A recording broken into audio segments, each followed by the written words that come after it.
What do man do? What's coming through once again? And on today's video, we're gonna talk about an update that's going on with Cesar Hernandez, and it's actually a letter. For those who live at the border, you know what I'm talking about. If you live in the border and don't know what I'm talking about, well, guess what? You're gonna find out, right? But before we continue with this video, man, don't forget to hit the like, a comment, and if you haven't subscribed to the channel, man, hit the subscribe button real quick. It doesn't take nothing from you. At the end of the day, you're just helping my channel get bigger, which I do highly appreciate. So let's get to the story, right? So apparently there's this letter going around, right? And where they're saying that Cesar Hernandez wrote this letter. And right here, he made a couple claims, right? First of all, the number one claim, that he unalived Abigail, the cop, the Pepo, right? The Casagringos. And he said he didn't unalive her. That actually, when they got inside the house, he got into a struggle with one of the U.S. Marshals, which by accident pushed a trigger, taking the life of Abigail. He's claiming that people should test the weapon and investigate that. You know, because he said, I didn't have nothing to do with that. It was actually an accident. And this is a story that I've been hearing. Again, I don't know if it's true. Now, the other claim that this letter makes is actually saying that when he got apprehended this last time, right? He was chilling in that room. They're saying he was laying down, watching TV, chilling, when everybody came by surprise and picked him up. He didn't shoot nothing. They said they found a weapon right there. And the thing that they're saying, they found the weapon that supposedly he used to unalive Abigail. Which, when we see him running, he don't have no assault rifle with him. And on this letter, he's making that claim. He's saying, hold on, man. This individual's plant a weapon in where they got me because of the fiscal. He's blaming somebody, right?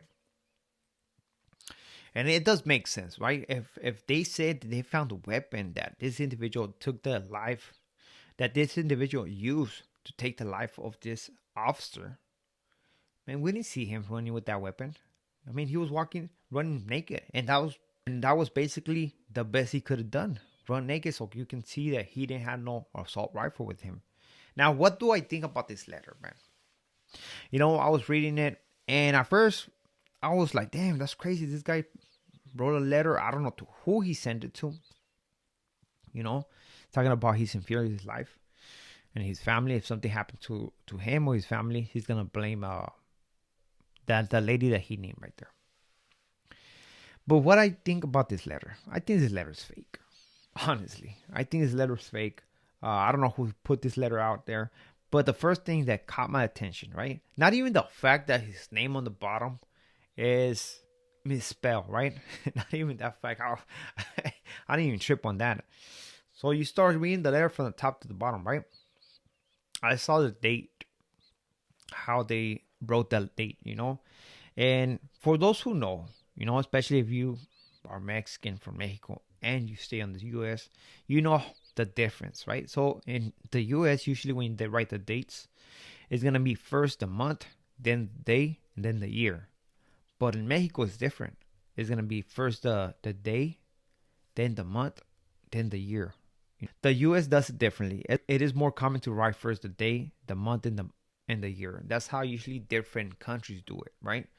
Well, this caught my attention. I was like, man, this guy, if Cesar is from the U.S., grew up in the U.S., went to school in the U.S., he's not going to write that date like that. I've been living right here in Mexico, 3 years and 6 months, almost 4 years.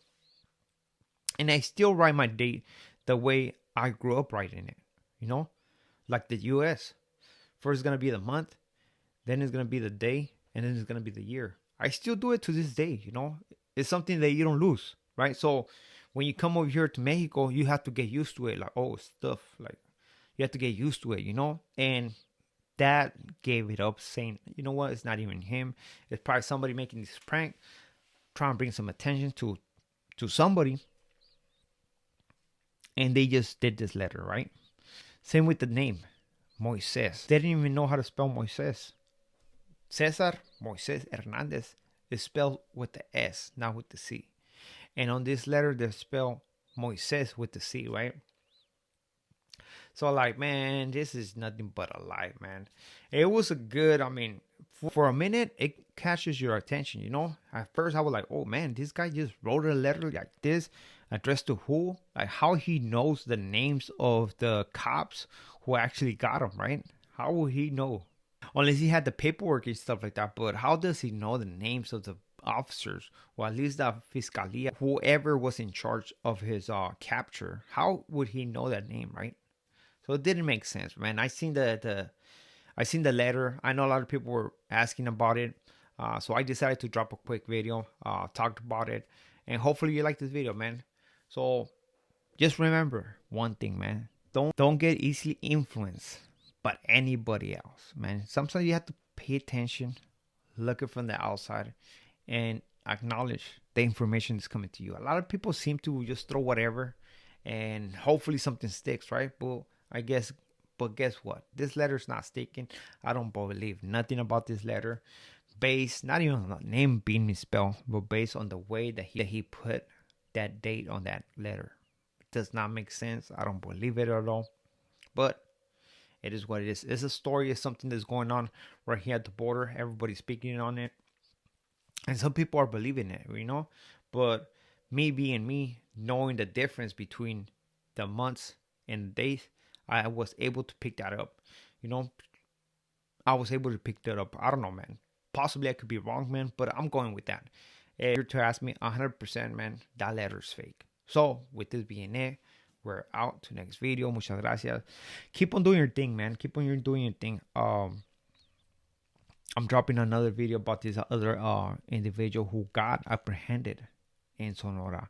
And hopefully you like it, man. Hopefully you like it. So, with this being said, ahora sí, we are out to next video. Muchas gracias. Saludos and have a happy Easter Sunday, man. Esparza. La detención se llevó a cabo alrededor de las 20 horas en una vivienda de la colonia Lomas del Matamoros, en la zona este de Tijuana, la cual presuntamente era utilizada como picadero, según trascendió de manera extraoficial. En el operativo de captura participó un grupo especial de la Agencia Estatal de Investigación